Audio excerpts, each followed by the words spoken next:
JD Vance sat down with Jake Tapper on State of the Union on CNN just hours ago. We're in a spot. We are in a spot. Look, when you can't even muster, and I'm speaking about JD Vance, when you can't even muster the same level, a similar level of integrity to Mike Pence, it says something about you. When you have jettisoned all principles and reason and rationality for the sake of seeking power, it says something about you. And JD Vance has done just that. The same guy, the same JD Vance who called Donald Trump America's Hitler is now just a sycophantic lapdog, a bootlicking clown. I'm really trying to keep it together here. Anyway, I got one clip. It's a longer interview, 15, maybe 20 minutes. I will link to that below from CNN's YouTube channel. You should watch it. It's important to watch it. But I'm going to play roughly 3 minutes for you of JD Vance just ignoring that reality exists and expecting us to take that journey with him into fantasy land. We've all heard Donald Trump with his mouth in True Social posts talk about long-term prison sentences for donors of Kamala Harris. We've heard him say to Maria Bartiromo, I've played it on this show maybe half a dozen times now, of him saying that, no, China's not the problem, Russia's not the problem, North Korea's not the problem, these rogue nations, they're not the problem, Iran, they're not the problem. It's the enemy within that's the problem. And we need to get the National Guard and maybe even the military to go after them, to dispatch them, to deploy the military to take care of the enemy from within. And then he goes on to name Adam Schiff, Nancy Pelosi, and calling them radical left lunatics. And again, for what it's worth, they're not radical left anything. Even to call them left is a tenuous position to take. I'm going to play this clip, and then we're going to talk about some of the implications of this, and we're going to talk about exactly what Donald Trump has said that JD Vance is ignoring here. He's also real keen on the idea of a war tribunal for Liz Cheney. Watch this. He said that he wanted to use the military to go after far left lunatics who were rioting, and he also called them the enemy within. He separately, in a totally different context, in a totally different conversation, said that Nancy Pelosi and Adam Schiff were threats to this country. Were the enemy within. Were the enemy within. He said they were the enemy within. So every time he uses the exact same phrase, we assume that he uses I don't know. I don't throw around the term of enemy within to talk about using the military against going American people. And you're asking his vice president, but you won't let me answer the question. I'm telling you that Donald Trump has said, and I agree with him, that we should use the U.S. military to go after Americans. People who riot, who burn down our cities. And this was what John Kelly was. This was what John Kelly was alarmed by: the idea of using the U.S. military to go after Americans. That's what he said. Donald Trump never said Americans writ large. You keep on putting words in his mouth and are they or are they not Americans? Far left people who commit acts of violence, who riot. And now you're doing a very narrow definition of what he said, which is not what he said.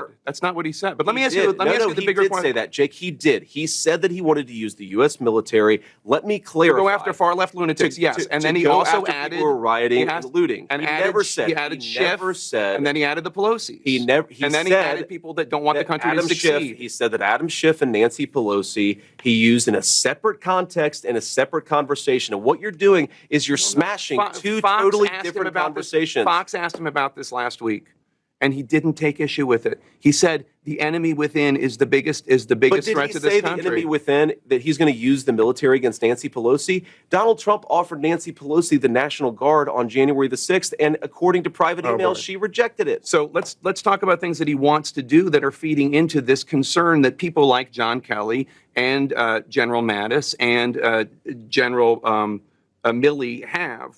He said on Friday, Special Counsel Jack Smith should get thrown out of the country. He's threatened to arrest election officials who cheated. We know that he believes a lot of people cheated that did not cheat. Yes, if you violate the law, you should be arrested. Yes. No one disagrees with that, but he's talking Apparently about... you do, based on the way you're asking the question. Based on the fact that he's accused people that didn't break the law of breaking the law when it comes to the election. And if you want to revisit that, I'm happy to. But Liz Cheney, he said, should be put before a war tribunal. None of that sounds fascist to you at all? No, of course it doesn't. Putting Liz Cheney before a military tribunal? First of all, I don't buy into the premise of what you're saying, Jake, because I just on things that I know that he said, on things that I know that he said, you're imputing things, you're taking words out of context, you're taking two separate conversations and pretending that they were made at the exact same time. So I'm rejecting the premise of your question. I frankly don't believe what you're saying about Donald Trump's words. If you'd like to put up a clip and actually put him in context, I think the American people would realize that Donald Trump is a hell of a lot more reasonable than the people like Liz Cheney who would like to lie us into war. One, tangentially related, I mean directly related, but as a tangential point here, this is why it's so difficult to have these types of interviews. Because they go through their litany. It's just spilling one lie after another, one untruth after another, one fabrication after another, one distortion after another. And a single man, Jake Tapper, he's not going to be able to combat every single one. I was disappointed that there wasn't clips at the ready to play for him. That's a mistake. That's not a mistake. That should have been done. It's a failure on the part of CNN, not a mistake. Let's address a couple things. One, he says, so every time Donald Trump uses the exact same phrase, we're supposed to blah, blah, blah, blah. And ultimately, two other things. He agrees that the military should be used against radical left lunatics. Donald Trump has talked about Adam Schiff and Nancy Pelosi. He agrees the military should be used. See, this is the problem we have. These people are unmoored from any understanding of U.S. law, the Constitution, the concepts, the larger aspirational details that we adhere to in this country. And look, this comes from being raised in a far right-wing, militia-friendly, militia-sympathetic household that I did, is I understood what the Posse Comitatus Act was. That when you have a household and parents who are paranoid about the government taking your guns and all of this other nonsense like I was raised, you know about what the Posse Comitatus Act is, that prohibits military from operating as law enforcement within the borders of the United States of America. It's law. I'm going to read just briefly from the Brennan Center for Justice here. The Posse Comitatus Act explained the law generally prevents the president from using the military as a domestic police force. What does the Posse Comitatus Act say? It consists of just one sentence. Whoever, except in cases and under circumstances expressly authorized by the Constitution or an act of Congress, willfully uses any part of the Army or the Air Force as a Posse Comitatus or otherwise to execute the law shall be fined under this title or imprisoned not more than 2 years or both.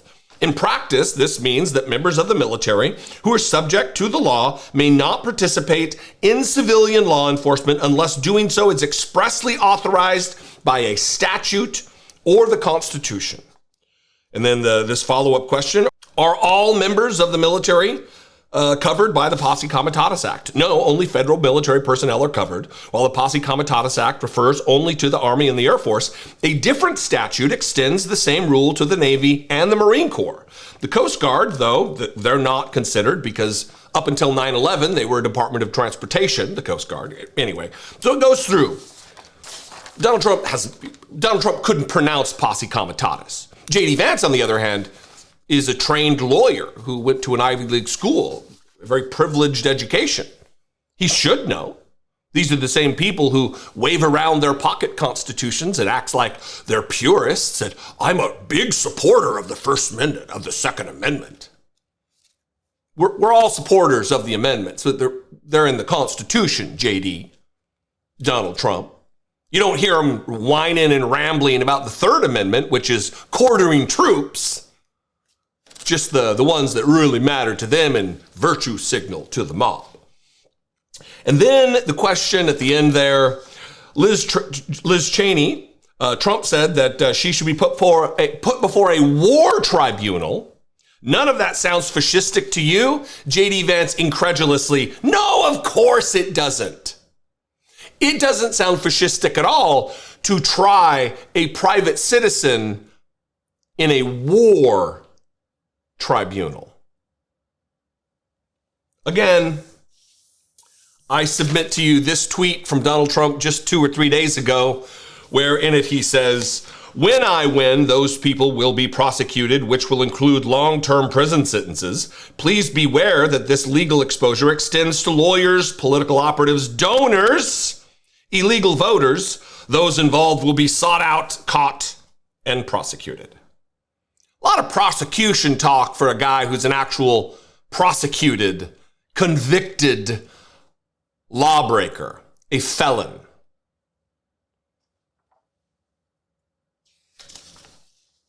Dangerous, dangerous times. It is shocking, it is disheartening, depressing, if you will, that we live in an era of time in the history of our country that it is a close race between someone who is actually educated and articulate about what she wants for America, and then on the other side, you got Donald Trump. The fact that this is a close race at all by the evidence of whatever polls, incorrect or correct, that we have, is a dangerous thing. It means that there's a cross-section of Americans who believe Liz Cheney, who I fundamentally, vehemently disagree with about policy on just about every front, almost everything. She voted in lockstep with Donald Trump. They believe she should be tried by a war tribunal. For what crime, JD Vance? Disagreeing with Donald Trump is not against the law. You know what is against the law? Seditious conspiracy. And the Trump supporters who are oath keepers and Proud Boys who are now serving what could be life sentences for conspiring against the United States government on January 6th. That you consider them heroes. Again, watch the rest of this interview. It is important. Spread the word, whether you share this video or the interview itself. Only days left in this election. Comment below. I'd love to hear from you. I invite you to this conversation. You can also call, leave me a voicemail, 714-576-4054. And of course, as always, daily at dollemore.com. If you want to support the work, I would encourage you to do so. You can click the join button below. For $2 a month, become a channel member. Go to patreon.com/IDoubtIt podcast. Both those are great ways to help support this work. I would appreciate it very much. I'm on social media at Dollemore everywhere, and I'd love to see you there. Be genuine. Take care of one another.